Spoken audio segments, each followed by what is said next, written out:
अस्सलाम वालेकुम जी, क्या हाल चाल है आप सबके। आई होप कि आप सब बिल्कुल खैरियत से होंगे। So welcome back to my channel. तो वीडियो को स्टार्ट करने से पहले सबसे पहले तो जो मेरे चैनल पे न्यू सब्सक्राइबर्स हैं उनको बहुत ही प्यारा सा वेलकम, और जो ऑलरेडी इसको वॉच करते हैं, लाइक करते हैं, उनको बहुत ज़्यादा थैंक यू। और लाजमी मुझे कॉमेंट भी किया करें, मुझे कॉमेंट से आपका फीडबैक मिल जाता है, मुझे पता चलता है कि आप लोगों को मेरी वीडियो मतलब कुछ चेंजेस अगर चाहते हैं, वीडियो में कोई बात अगर आप लोग शेयर करना चाहते हैं, जैसे मैं कुछ सवाल भी कर लेती हूँ कभी कभी वीडियो में, तो मुझे उसका आंसर ज़रूर किया करें कॉमेंट में। फीडबैक मुझे आपका मिलता है और मुझे पता चलता है कि आपका क्या अपना ओपिनियन है किसी भी चीज़ के बारे में। और मुझे आप कभी कभी ये भी सजेस्ट कर सकते हैं कि आप मतलब किस न्यू टॉपिक पे मैं बात करूं या मैं आपके साथ शेयर करूं। अभी यहाँ पे आपके साथ मैं आज की वीडियो में फुल डे की रूटीन शेयर करने वाली हूँ। आप लोग सोच रहे होंगे कि अभी स्टार्ट में ही नाइट टाइम स्टार्ट हो गया है, तो मैं फुल डे की कैसे शेयर कर रही हूँ। तो ये आपके साथ एक छोटा सा यहाँ पे क्लिप शेयर कर रही हूँ, जो कि मैंने सोचा था कि आपके साथ ये रेसिपी शेयर करूँगी। ये बहुत मज़े की मैंने दिल से बनाई थी। ये कबाब राइस जो होते हैं बड़े मज़े के बनते हैं। अच्छा, ये सीख कबाब मैंने आपके साथ कुछ वीडियोस में पहले मैंने आपके साथ शेयर की थी। इसकी रेसिपी बड़े मज़े के सीख कबाब रेडी हो जाते हैं। और आज ना मेरा प्लान था कि मैं इनको जो है ना इनके साथ राइस बना लेती हूँ। पहले मैंने सोचा था कि इनकी ना वाइट हांडी बनाऊंगी, फिर मैंने सोचा कि नहीं चलो आज ना राइस बना लेती हूँ। कुछ मौसम भी अच्छा हुआ था तो मैंने बस फिर निकाला ये सीख कबाब को, इनको हल्का सा मैंने फ्राई कर लिया था। और बाकी जैसे सिंपल सा हम पुलाव वगैरह के लिए मसाला भूनते हैं ना, मैंने वैसे ही सिंपल सा मसाला भून लिया था। वही सारे बेसिक से मसाले घर के और जो है ये खड़े मसाले सब कुछ मैंने वही डाला था। कोई मैंने इसमें पैकेट वाला मसाला नहीं ऐड किया, सिवाय इसके जो मैंने सीख कबाब बनाया ना उसके अंदर मैंने पैकेट वाला सीख कबाब का जो मसाला होता है वो ऐड किया था। अच्छा, मैं आपके साथ ये शेयर करके हूँ क्योंकि मैं प्रॉपर रेसिपी अब आपको दे नहीं रही, वो इसलिए क्योंकि ये थोड़ी सी रेसिपी ना मुझसे ख़राब हो गई थी। अच्छा, इसका टेस्ट बहुत अच्छा आया था, लेकिन मैंने यहाँ पे देखिए गलती ये की कि मैंने इसमें साबुत धनिया ऐड कर दिया। मेरे पास ना इस टाइम पे कुछ चीज़ें कम हुई हुई थी, तो बस मैंने यहाँ पे ये जो धनिया था ये साबुत मंगवाया और बस मैंने ऐसे ही डाल दिया हल्का सा ना, इसको क्रश करके अपने हाथों में ऐसे रब करके। तो मुझे ये था, मैंने अक्सर वीडियोज़ में देखा भी अपने बड़ों को भी, वो ऐसे रब करके हल्का तो डालते तो कहते हैं टेस्ट बड़ा अच्छा आता है, लेकिन टेस्ट पता नहीं क्या वो तो मतलब बिल्कुल भी पिसता नहीं है आपके हाथों में। किस तरह से उसको मसलते हैं मुझे नहीं पता, या तो बहुत सख्त हाथ होते हैं जिससे मसलते हैं। मैंने बहुत सख्त हाथों से किया, लेकिन फिर भी जो है ना बिल्कुल मोटा मोटा ही इसके अंदर गया। और तकरीबन 1 टेबल स्पून तो मैंने डाल दिया था। और यकीन करें ये 1 टेबल स्पून जितना अभी लग रहा है ना आपको ग्रेवी के अंदर, लेकिन ये चावलों में इतना ज़्यादा फील हो रहा था। और जब हम लोगों ने खाए ना तो मतलब खा तो लिए थे, लेकिन वो जो मुंह में हर नवाले में आपके वो जो धनिए का एक पूरा पूरा दाना आ रहा था ना, वो बिल्कुल भी अच्छा नहीं था लग रहा। हालांकि धनिया पाउडर जो उसका टेस्ट मुझे बहुत पसंद है, लेकिन खैर कोई बात नहीं, कभी कभी गलती हो भी जाती है। हर कोई जो होता है ना वो किसी भी चीज़ में परफेक्ट नहीं होता। हर हर किसी में ना कोई ऐसी चीज़ होती है जो कि मतलब वो एक्सपीरियंस करने से ही पता चलती है। तो मेरे ख्याल से हम जब भी अपने मतलब इर्द गिर्द लोगों को देखते हैं ना कि भाई ये तो इतना अच्छा काम कर रहा है, ये तो ऐसा है, ये तो वैसा है, हम लोग ना बड़ा इंस्पायर हो जाते हैं और ना अक्सर हम अपने आप को ना उससे कंपेयर करने लग जाते हैं। तो बस यहाँ पे एक छोटी सी बस ये बात करने के लिए मैंने आपसे ये रेसिपी शेयर कर दी, वरना मेरा दिल चाहता कि मैं आपके साथ ये बिल्कुल भी शेयर नहीं करूँगी क्योंकि रेसिपी तो ख़राब हो गई ना। खैर यहाँ पे बन तो गए थे चावल और जायके में बहुत अच्छे थे, लेकिन बस उस चीज़ की वजह से ना बस मुझे थोड़ा अफसोस हो रहा था कि मैंने जितने दिल से बनाने की कोशिश की वो बने नहीं। खैर कोई बात नहीं, कभी कभी हो जाता है, लेकिन इसका मतलब ये नहीं होता कि आपने डिसहार्ट हो जाना है या फिर जो है आपने फिर नेक्स्ट टाइम वो करना ही छोड़ देना। आपने जो है ना कोशिश जारी रखनी होती है।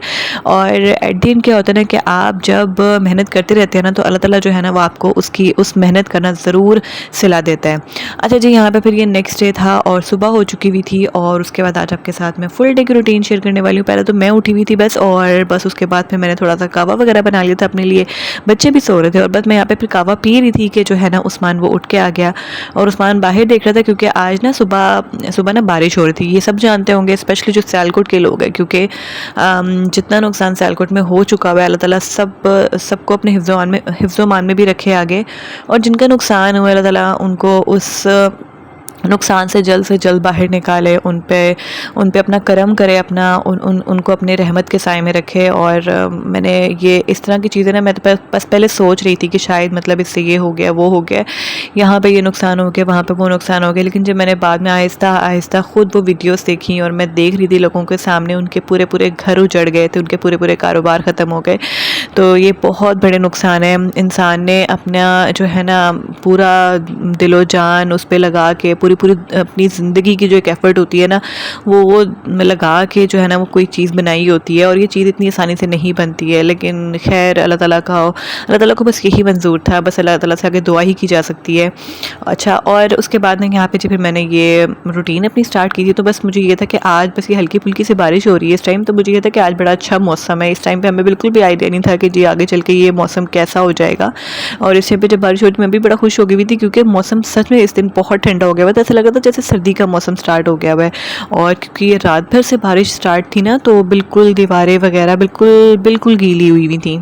अच्छा, आज आपके साथ में मैं मॉर्निंग टिल नाइट रूटीन तो शेयर करने ही वाली हूँ, लेकिन उसके साथ साथ आज आपके साथ कुछ ऐसी हैबिट्स भी शेयर करने वाली हूँ जिसके थ्रू ना आप अपने घर को ऑर्गेनाइज रख सकते हैं और क्लीन रखने में ना वो आपको बहुत हेल्प आउट करता है। अच्छा, एक चीज़ तो बहुत की जाती है ना कि भाई सफाई कर रहे होते हैं, लगे होते हैं और पूरा दिन निकल जाता है, वरना काम नहीं ख़त्म होते हैं।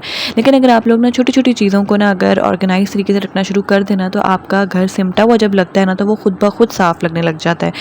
यहाँ पे ना अभी बस मैं सुबह के टाइम अभी हम लोगों ने नाश्ता वगैरह कर लिया था, मैंने चेंज वगैरह कर लिया था, रूम को मैंने पहले सेट कर लिया था। और उसके बाद ना फिर ये जो एक कॉर्नर है ना, जो मेरा साइड टेबल है, यहाँ पे काफ़ी ज़्यादा चीज़ें होती हैं, क्योंकि मैं रात में हैंडसी वगैरह मेरे पास पड़े होते हैं। तो फिर ये होता है कि मैं रात को वो नहीं ऑर्गेनाइज़ करके रखती, क्योंकि बच्चे सो रहे होते हैं। मैं थोड़ा बहुत भी शोर करूँ ना, तो फिर बच्चे उठ जाते हैं। तो फिर बस मैं इस टाइम पे जो है ना वो सारी जो वायर्स वगैरह हैं वो रख रही थी। तो इस तरह से ना बस मैं ये टिशू रोल भी यहाँ पे लगा दूँगी इस टिशू बॉक्स के अंदर, साथ में लैम्प्स ऑन कर दूँगी। अच्छा, इस तरह से मैंने हैंड्स फ्री अपनी ना एक छोटा सा ऑर्गेनाइज़र है मेरे पास। वो ऑर्गेनाइज़र खैर ऐसा नहीं था, वो बस एक समझ ले बच्चों का ही कोई मतलब कोई गैजेट था, कोई टॉय था जो उसके अंदर आया था। तो बस मैंने वो अपने पास रख लिया था, क्योंकि मुझे लगा था कि वो मतलब उस छोटी सी चीज़ के अंदर ना बहुत सारी चीज़ें आप ऑर्गेनाइज़ करके रख सकते हो। तो अगर आपने छोटी मोटी जिस तरह से टॉप्स होते हैं और इस तरह की चीज़ें, स्टड्स वगैरह होते हैं, तो वो आप रख सकते हो। नहीं तो मेरी जैसे हैंड्स फ्री हैं, वो अक्सर हमारी ना बहुत ज़्यादा उलझ जाती हैं चीज़ों के अंदर। आप किसी ड्रॉर में फेंक देते हो, कभी कहीं रख देते हो, बाहर रख देते हो। तो इस तरह की चीज़ों को ना अगर आप छोटा सा मतलब एक स्पेस बना के, यानी कि कोई आप ऑर्गेनाइज़र ले लें, तो उसके अंदर आप रख देना, तो चीज़ें भी सिमटी रहती हैं और आपको निकालने में और यूज़ करने में भी आसानी रहती है। और यहाँ पे देखें तकरीबन यहाँ पे शाम के कोई 3-4 बज रहे थे, लेकिन अभी भी जो है ना वो मूसलाधार बारिश, बल्कि मूसलाधार नहीं, अच्छी खासी तेज़ बारिश आपको नज़र आ रही होगी। हम क्योंकि ऊपर वाले पोर्शन में होते हैं ना, तो इतना ज़्यादा मसला नहीं था हुआ, लेकिन जो लोग मतलब एक मंजिला घर में रहते हैं या फिर नीचे वाले पोर्शन में ही रहते हैं, उनको बहुत ज़्यादा परेशानियों का सामना करना पड़ा है। हमारे भी नीचे वाले पोर्शन में अच्छा खासा पानी भर गया हुआ था, लेकिन ये अल्लाह का शुक्र है कि बिल्कुल अंदर नहीं था आया, अंदर वाले एरिया में सिर्फ बाहर जो सहन है ना वो सारा ऑक्यूपाई हो गया हुआ था। लेकिन ये मुझे लगता है कि हमारी बहुत ही मतलब ना होने के बराबर परेशानी थी। मैं उस दिन से जब भी सोच रही हूँ ना बार बार कि मतलब इतनी सिर्फ एक बारिश ही हुई है और इससे जो मतलब तबाही हो गई है ना, अल्लाह ताला बस हम सब पर अपना करम करे। तो अच्छा, उसके बाद ना इस टाइम पे भी ना हम लोग जब मतलब बारिश हो रही थी, तो हमें इतना आइडिया नहीं था कि मतलब हालात किस तरह के जा रहे हैं। हम बड़े मज़े से ना कि चलो आज बारिश का मौसम है तो मैं ये बना लेती हूँ। आज मेरे हस्बैंड कह रहे थे कि भाई मैं बाहर से ना कुछ मंगवाऊंगा, तो आज तुम खाना ना बनाओ। तो देखिए ऐसे ऐसे प्लान हो रहे थे, हालांकि मैं नहीं था पता कि रात को इतनी बारिश होनी कि सड़कों पे क्या मतलब लोगों ने तो अपने होटल्स वगैरह सब कुछ बंद कर दिए, फूड पांडा की सर्विस ही खत्म हो गई हुई थी। इस टाइम पे ना थोड़ा सा काम था नीचे सहन में, तो मेरे हस्बैंड ना नीचे गए हुए थे, तो वो काफ़ी ज़्यादा गीले हो चुके हुए थे। तो मुझे ये था कि चलो मैं थोड़ी चाय बना लेती हूँ उनके लिए, ताकि उनको ठंड वगैरह ना लग जाए। और यहाँ पर फिर साथ साथ गर्म गर्म सेवइयाँ भी बन गई थी। अच्छा, किस किस को दूध वाली सेवइयाँ अच्छी लगती हैं या फिर दूध के बगैर अच्छी लगती हैं, मुझे कमेंट सेक्शन में ज़रूर बताना। मुझे तो वैसे दूध के बगैर ज़्यादा अच्छी लगती हैं, जो बिल्कुल वो खड़ी खड़ी सी नहीं होती। अच्छा, वैसे ये जो सेवइयाँ ना थोड़ी सी मोटी वाली है, लेकिन वो जो बिल्कुल बारीक वाली ब्राउन सेवइयाँ होती है ना हमारी देसी, वो जब हम बिल्कुल फ्राई करते हैं ना ऑयल में, हल्का सा पानी डाल के उसको नरम कर लेते हैं, तो गरम है अभी थी। और फिर हस्बैंड को भी देना था, तो उन सबको फिर दूध वाली पसंद थी, तो फिर वैसे मुझे भी ये अच्छी लगती है वैसे। तो मैंने फिर आज ही बना ली थी। और फिर गरम गरम सेवइयाँ थी, बाहर वाले अभी देखे हस्बैंड नीचे ही गए हुए थे बल्कि। तो खैर उन्होंने थोड़ा बहुत फिर काम किया और समेटा उसको, क्योंकि पानी ना हमारा काफ़ी ज़्यादा एक्सीड कर गया था, ये जो हमारी चौखट है ना इससे। और फिर हमें ये था कि जो बाहर का गंदा पानी है वो कहीं अंदर ना आने लगे।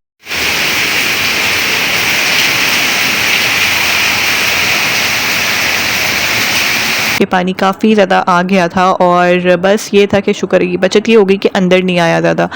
खैर उसके बाद जी फिर मैं फ्राइज़ वगैरह बनाने लगी थी। मतलब देखें ना आप, माहौल चेक करें, मैं मतलब बारिश हो रही है बाहर, तूफ़ानी बारिश हो रही है, और मैं अपने काम में लगी हुई कि बच्चों को मैं खिला पिला दूँ, क्योंकि मुझे ये था कि शाम में कुछ खाना बाहर से आएगा तो बच्चों को मैं कुछ ना कुछ इस टाइम पे दूँ, ताकि वो ऐसा ना हो कि ना मतलब हम बड़े तो एक अलग चीज़ है, लेकिन जो बच्चे होते हैं ना उनको नहीं पता होता, उनको समझ नहीं होती कि भाई आपका क्या चल रहा है, क्या प्लानिंग है। तो उनको तो कुछ ना कुछ खाने को चाहिए ना, तो फिर इसलिए उनके लिए छोटे मोटे ये स्नैक्स बना दी थी मैंने। पहले उनके लिए सेवियाँ बना दी थी। अच्छा, अबू बकर भी ना सेवियाँ खा लेता है, लेकिन मैं फिर सेवियों को ना बिल्कुल छोटा छोटा तोड़ देती हूँ, वो तब खा सकता है, क्योंकि अगर वो बड़े बड़े नूडल्स की तरह होगा ना फिर वो उससे खाया नहीं जाता। तो अगर आपके भी घर में छोटे बच्चे हैं ना बहुत ज़्यादा, जैसे 1 साल के हों, तो आप उनको बिल्कुल छोटी छोटी बारीक बारीक सेवियों को तोड़ के फिर उसको पकाएं ताकि वो ईजिली खा सकें।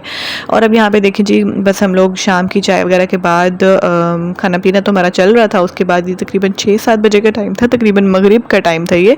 और आप देखें अभी तक बारिश चल रही थी, और इस टाइम पे ना बारिश का रुख बिल्कुल हमारे घर की तरफ था, तो बिल्कुल अंदर की तरफ ना पानी आ रहा था। हालांकि जो मेरा गेट है ना, ये इधर सिर्फ मतलब बाहर की साइड में ना ग्लास लगा हुआ है, तो पानी नहीं आ सकता इस दरवाजे से, लेकिन वो नीचे थोड़ी सी स्पेस थी, वहाँ से बहुत ज़्यादा पानी ना अंदर आने लग गया था। तो बस फिर इस टाइम पे हम लोगों ने फिर थोड़ी बहुत सेटिंग की, सोफ़ों को आगे किया, नीचे जो सेंटर कालीन था ये उठा दिया हमने ताकि गीला ना हो जाए। ये विंडोज़ थी मैंने बंद कर दी, क्योंकि यहाँ से भी पानी डायरेक्ट सोफ़ों के ऊपर आने लग गया था।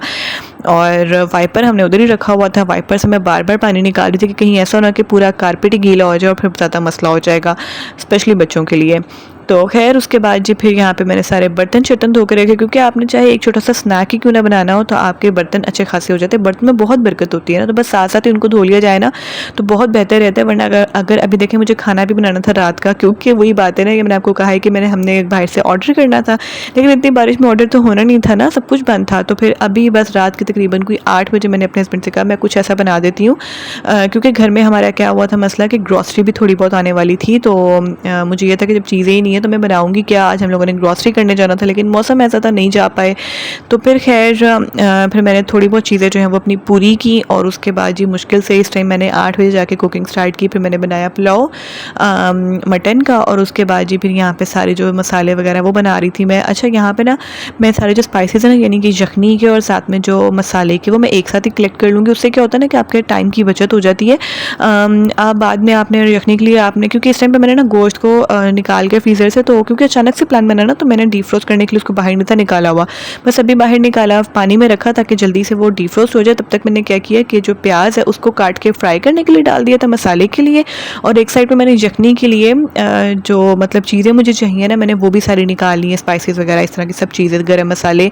और ये जो टमाटर वाली आप ट्रे देख रहे हो ना, ये मसाले की है, मतलब जो मैंने मसाला भूनना है, ठीक है। तो उसमें प्याज जो ब्राउन हो रहा है उसमें मैं टमाटर वाला ये सारी ट्रे डाल दूँगी, और जो साइड पे चम्मच वाली आप प्लेट देख रहे हो गोल प्लेट, ये मेरी यखनी के लिए सारे स्पाइसेस मैं इकट्ठे कर रही हूँ। तो देखिए आपका किचन है, आपका घर है, आपको पता है कि आपने अपने चीज़ों को किस तरह से यूज़ में लाना है और उनसे किस तरह से अपने फ़ायदा उठाना है। अपने काम को खुद ही आसान बनाना सीखें, और जितना कम टाइम हो सके ना अपना किचन में गुजारें। तो बस मैंने ये बहुत जल्दी फिर यहाँ पे ना खाना बना लिया था, हालांकि मेरा कोई प्लान नहीं था इस टाइम पे कि मैं कुकिंग करूँगी, लेकिन खैर वो करनी पड़ गई मुझे।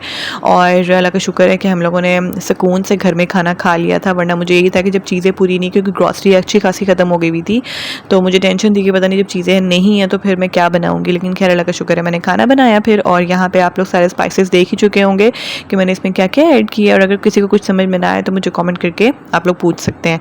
अच्छा आपसे एक और चीज़ यहाँ पे शेयर कर दें ऑर्गेनाइज अपने घर को रखने के लिए, कि आप लोग जब भी कोई चीज़ जहाँ से उठाते हैं ना उसको वहीं पर रख दिया करें। ये तो हम अक्सर अपने बच्चों को, अपने घर में हर किसी को कहते रहते हैं ना, अपने भाइयों को, अगर आप घर में आपके भाई हैं, कोई भी है, कजन्स वगैरह हैं जिसके साथ आप रहते हो, तो हम अक्सर मतलब हुक्म चलाते रहते हैं ना कि चीज़ जहाँ से उठाइए वहीं रखो। तो इसका मतलब ये है कि आपने ना हर चीज़ की एक स्पेसिफिक प्लेस बनानी भी होती है, कि मतलब ये नहीं कि आप किसी दिन किसी चीज़ को कहीं पर रखा करें और किसी दिन आप किसी चीज़ को कहीं पर रखना शुरू कर दें, तो ऐसा नहीं है। आप हर चीज़ को रखने के लिए, फिर चाहे वो बड़ी से बड़ी आपकी यूज़ में आने वाली चीज़ हो, फिर चाहे छोटी से छोटी चीज़ क्यों ना हो, हर चीज़ को रखने के लिए ना एक स्पेसिफिक प्लेस बनाएं कि वो मैंने चीज़ वहीं पर रखनी होती है। तो यकीन करें कि आपके घर के जो लोग हैं ना वो भी आदी हो जाएंगे कि जब चीज़ हमने जहाँ से उठाई है वो रखी ही वहाँ पर जाती है, तो हमने वापस भी वहीं पर रखनी है।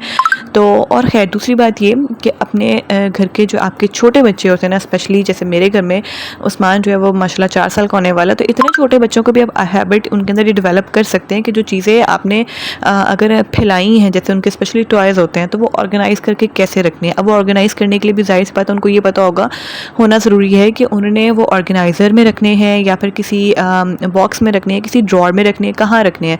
तो हर चीज़ को ना अगर आपने स्पेसिफिक प्लेस बनाई होगी तो आप उनको भी कह सकते हैं कि आपने ये चीज़ें यहाँ से उठाई हैं तो वहीं पर रखनी है। और अगर खैर आपके बच्चे ना माने, क्योंकि कभी कभी बच्चे मूड में नहीं भी होते, वो नहीं भी मानते, तो फिर आपने ये नहीं कि उन पर गुस्सा करने शुरू कर देना है, आपने वो काम ना खुद करना शुरू कर देना है। और यकीन करें, आप जब वो काम खुद करने लगेंगे ना, तो आपके बच्चे आपको खुद ब खुद फॉलो करना स्टार्ट कर देंगे। यहाँ मैं आपके साथ ना एक और टिप शेयर करती हूँ कि आप इस तरह से जब भी अपनी, जैसे मैंने यहाँ पे देखे मसाला प्याज यहाँ पे ब्राउन हो गया था, तब तक मैंने जो है ना वो गोश्त को भी धो लिया था, क्योंकि वो डीफ्रोस्ट हो गया था। जब तक मैंने मसाले निकाले, टमाटर कट किया, कटिंग चॉपिंग का काम किया, तब तक जो है ना क्योंकि प्याज भी ब्राउन होने में थोड़ा सा टाइम लेता है, फ़ौरन से ब्राउन नहीं हो जाता, तो तब तक मेरा जो गोश्त है वो डीफ्रोस्ट हो गया था, उसको मैंने साफ़ किया अच्छे से। उस तब तक जो प्याज है वो भी जो है वो ब्राउन हो गया था, उसके अंदर मैंने थोड़ा सा पानी ऐड कर दिया ताकि प्याज ज़्यादा इससे ज़्यादा ब्राउन ना हो। और पानी डालने के बाद ना मैंने जो चीज़ें कुकर में डाली थी मैंने वो सब डाल दिया, गोश्त डाल दिया, पूरी जो प्लेट थी मैंने वही डाल दी, वरना मुझे इस टाइम पे अगर मसाले इकट्ठे करने पड़ते तो मेरी प्याज फिर जली जाती। खैर यहाँ पे मैंने इस कामों को साथ साथ मैनेज किया, तो आप लोग देख सकते हो काम जल्दी भी हो गया। 1 घंटे के अंदर अंदर मैंने ना ये सारा काम कर लिया था। वरना ये जो होता है ना मटन का, आपने जब बीफ का कोई पुलाव वगैरह बनाना होता है तो इसको डीफ्रोस्ट करना, फिर इसको साफ़ करना, फिर इसको गलाना, और फिर आपने उसके बाद जब चावलों का एक अलग मसाला बनाना है तो इसमें अच्छा खासा टाइम लग जाता है। लेकिन खैर अल्लाह का शुक्र है कि टाइम पे सब चीज़ें हो गई थी मैनेज और टाइम पे खाना बन गया था। क्योंकि हमारा जो घर में आजकल, बल्कि मेरे ख्याल से हर घर में ये मसला होता है कि रात के तकरीबन 9 साढ़े 9 बजे के बाद गैस का भी इशू हो जाता है। लेकिन खैर सुई गैस का प्रॉब्लम हो गया था, लेकिन फिर जो हल्का सा मुझे दम देना था चावलों को वो मैंने फिर सिलेंडर यूज़ कर लिया था। अच्छा, यहाँ पे आपके साथ ना एक और हैबिट जाते जाते शेयर कर लेती हूँ जल्दी से, कि आप लोग ना जब भी अपने घर में काम करते हैं डेली बेसिस पे, तो आप ना हर दिन तो नहीं, लेकिन ना वीक में 1 या 2 दिन ऐसा रखा करें जब आपने कोई एक अलग से टास्क करना होता है। फिर चाहे वो आप सुबह के आधे घंटे में कर लें या शाम के आधे घंटे में कर लें, वो आप पे डिपेंड करता है कि वो आपने कब करना है। लेकिन वो टास्क ऑर्गेनाइजेशन से रिलेटेड भी हो सकता है, आपकी क्लीनिंग से रिलेटेड भी हो सकता है, किचन से भी रिलेटेड हो सकता है, आपके पूरे घर से रिलेटेड हो सकता है। ठीक है, तो इस तरह से ना आपका घर पूरा मैनेज भी रहता है। वीकली बेसिस पे आप लोग जब 2-3 डेज़ के बाद थोड़ी छोटी मोटी ये जो अलग से क्लीनिंग होती है कर लेते हैं ना, तो आपको फिर मंथ के बाद डीप क्लीनिंग की ज़रूरत नहीं पड़ती, जो कि फिर आपको पूरा दिन निकल जाता है। तो अपने कामों को खुद आसान बनाना सीखें और अपने टाइम को खुद मैनेज करना सीखें। हर कोई ऐसा नहीं होता कि उसको शुरू से ही पता हो कि उसने कैसे करना है कैसे नहीं करना है। हर किसी को एक्सपीरियंस करके ही पता चलता है हर चीज़ के बारे में, फिर चाहे वो क्लीनिंग हो, चाहे वो कुकिंग हो, फिर चाहे छोटे से छोटा, चाहे वो बड़े से बड़ा काम हो। ठीक है, तो बस यहाँ पे मैं आज के व्लॉग को भी एंड करूँगी। और यहाँ पे अल्हम्दुलिल्लाह मेरे चावल भी रेडी हो गए हुए थे, लेकिन जो बारिश है वो अभी तक नहीं थी रुकी। बस अल्लाह ताला आगे भी हम सब पर अपना रहम फरमाए। यहाँ पे मैं व्लॉग को भी एंड करूँगी। आई होप कि आपको आज का व्लॉग अच्छा लगा होगा। ज़रूर इसको लाइक कीजिएगा, कमेंट कीजिएगा, कमेंट ज़रूर कीजिएगा, और चैनल को जाते जाते लाजमी सब्सक्राइब कर दीजिएगा जो कि न्यू है। और इंशाल्लाह आपसे मिलूंगी मैं नेक्स्ट वीडियो में। अपना ख्याल रखिएगा। अल्लाह हाफिज़।